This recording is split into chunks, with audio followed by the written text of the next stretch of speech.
So it is my pleasure to talk today about ethical and technical challenges when assessing AI fairness.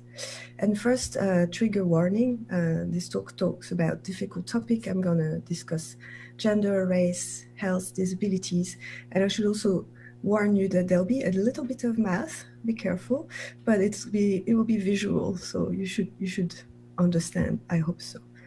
So first,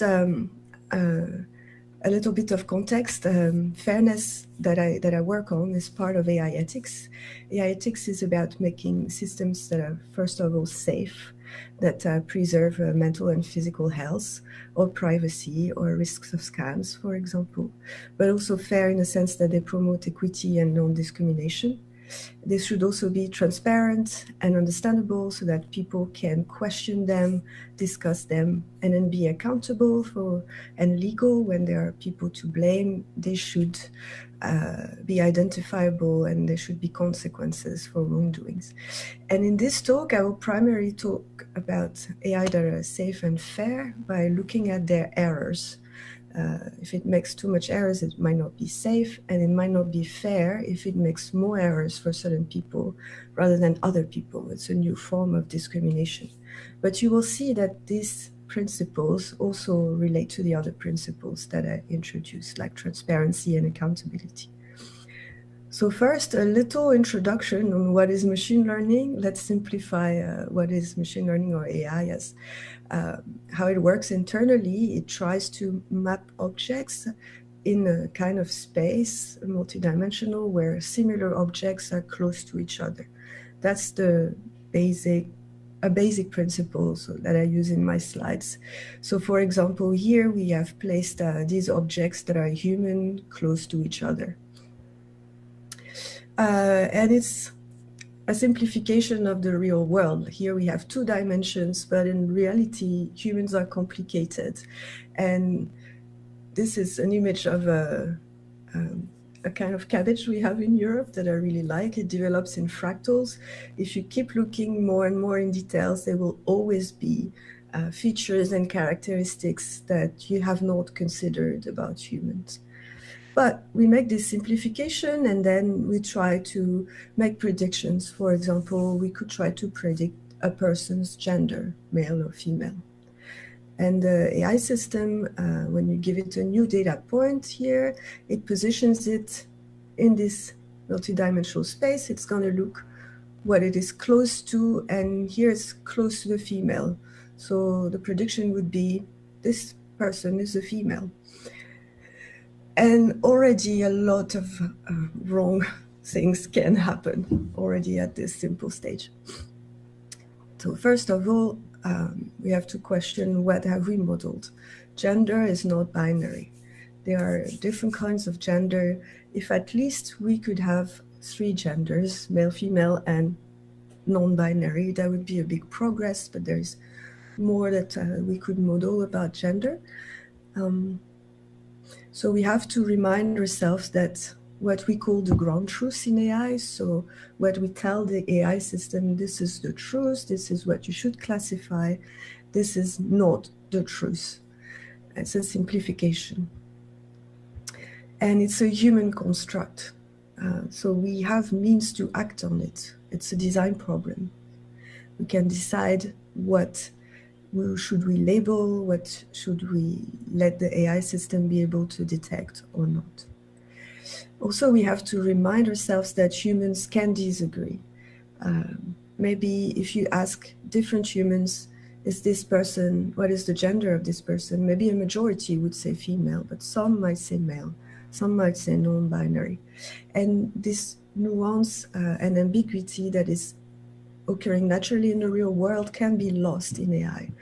And that's already an issue for fairness, because it could be that the people you ask to label your data are wrong, have their own bias. And then also the labels that you put on your data that you use to train your AI models can be ambivalent. A person can say this is a female because of the haircut, the outfit, the name, the body shape, and we're not really too sure what is it that we have labeled in our data set. And so now I'm going to give you a concrete example to show you what biased label can do in real life. You can imagine that now we are labeling people that are sick or not sick. So it's a medical application. And sick people, we will refer them to treatment. And what happens often in real life is that these are the people we know are sick because they've been treated before in the past. And they're not the entire population of sick people. Maybe the population of sick people is as some people you have not treated in the past. And maybe some people you treated, they were not that sick. It can happen to a misdiagnosis. But most importantly, you can miss people.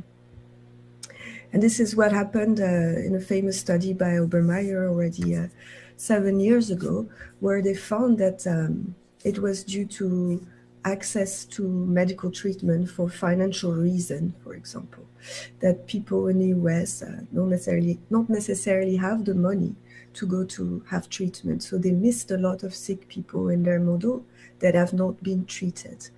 And it was also a racial bias because in the US, race is related to income because of other discriminations in society. So we have to remind ourselves that what we consider the truth and what we tell the AI to analyze is the biased past that we have. So that's the first takeaway message, the technical challenge already when labeling and sampling data have crucial impact on fairness. It can exclude or misrepresent social groups, and it might not allow to analyze the fairness issue. If you don't have a population in your data set when you test your model, you might not see that you have a fairness issue. And yeah, remind ourselves also that every model is wrong, but some are helpful.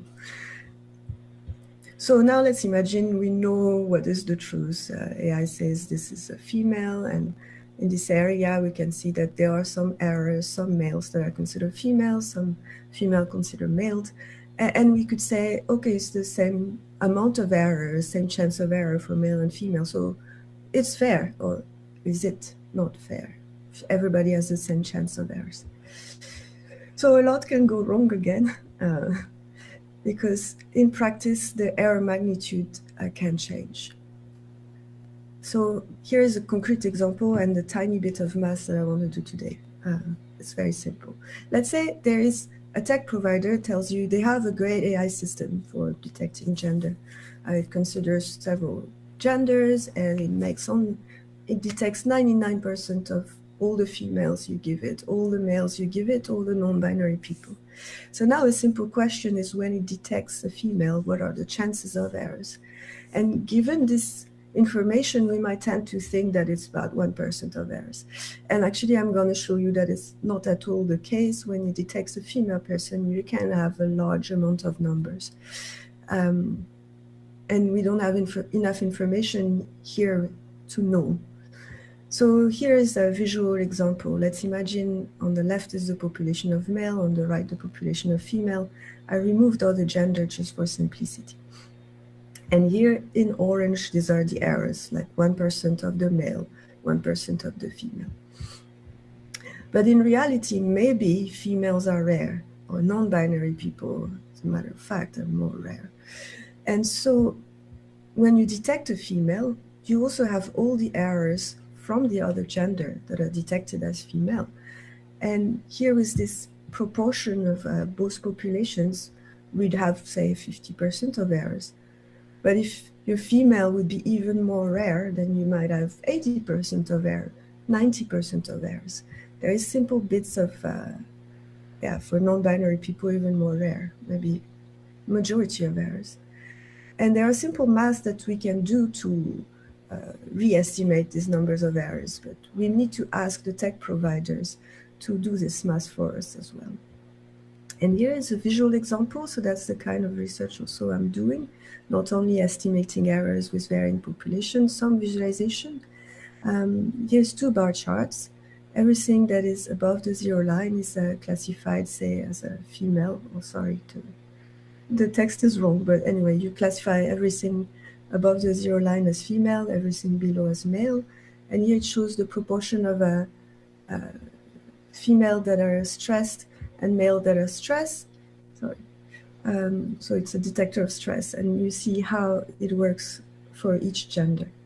And so we have some example of errors. So these are the females that are not stressed, the females that are stressed, the male that are not stressed, the male that are stressed.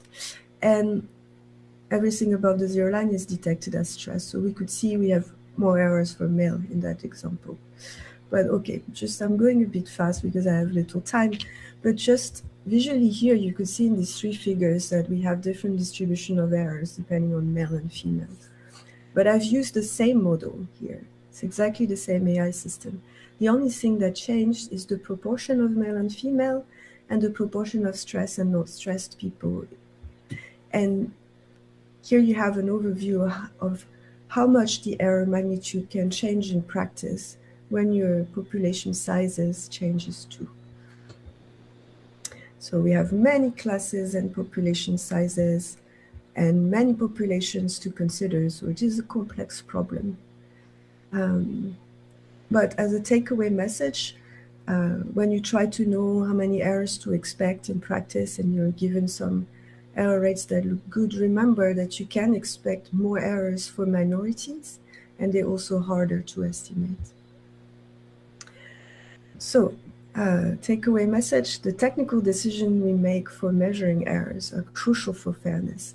Error metric can misrepresent real-life conditions and their variability, and they may not allow to show the fairness issues if you use the wrong metrics.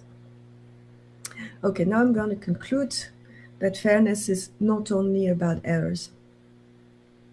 Reality, like so here in this figure, we are counting the boxes and we distribute the boxes like if we're to distribute the advantages that an AI system gives or the error that the system gives.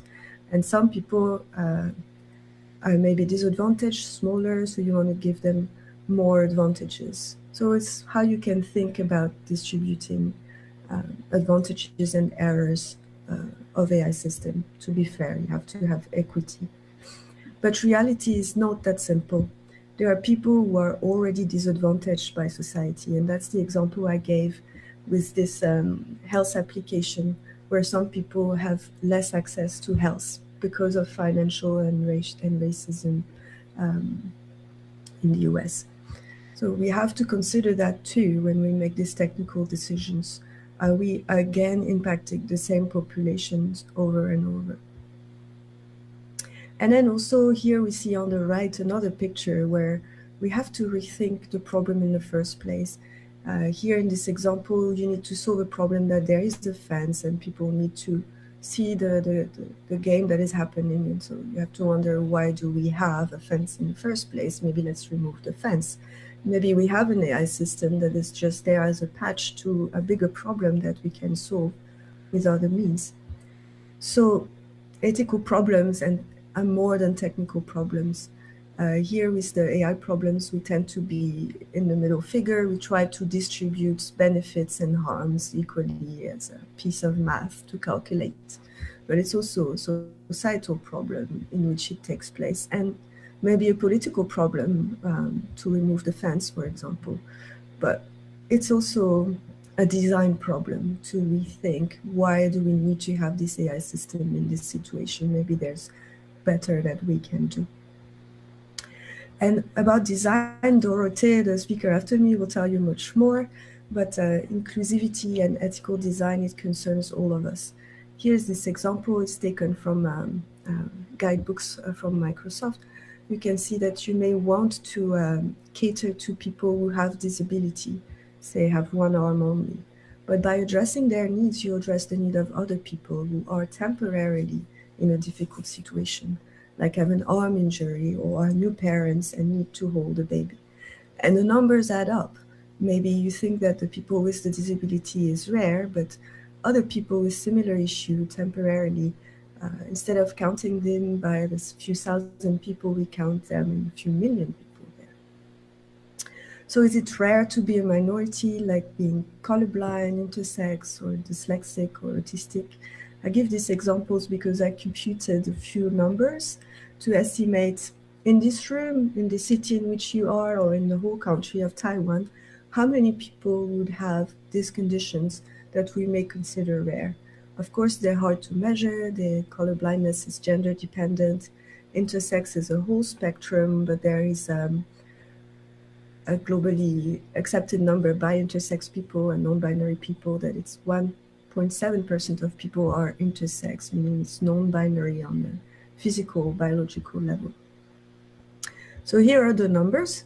If we are 100 people in this room, we can expect 1 to 9 people in the room. So 1% of female are colorblind, 9% of male are. In the whole city, it's 24,000 people, and in the country is 1,100,000 people. So you could see with these numbers that minorities actually add up to thousands and millions of people, and it's important to consider them. Rare is never negligible, and we all have the same fundamental rights. And also we all lose from exclusion. We lose from not having everybody participate in society, participate in the decision makings, participate in the play that you can have with them, like Dennis was talking earlier. And so one other last takeaway message is that inclusivity and diversity should be in your own teammates to reduce the ethical risk, because then you'd have a partner that would tell you, hey, you forgot about the people like me or other people that I am sensitive about. So last piece of work that I'm going to present that we did is to model the human collaborations when we are designing and implementing AI system. And it's called the phase, actor, role, task, skill model, the parts model. And here we model the phases in the life cycle of an AI and which tasks are people doing, typically related to fairness or technical issues that have fairness implication. And what we found important is that it's not only about modeling who does what, it's also modeling do they have the right skills for their tasks, and the right role and accountability for their task. And by having models like this, we can start designing the human ecosystems that are needed for ethical AI. So that's it for my slides. I hope you enjoyed it, and I'm open for questions.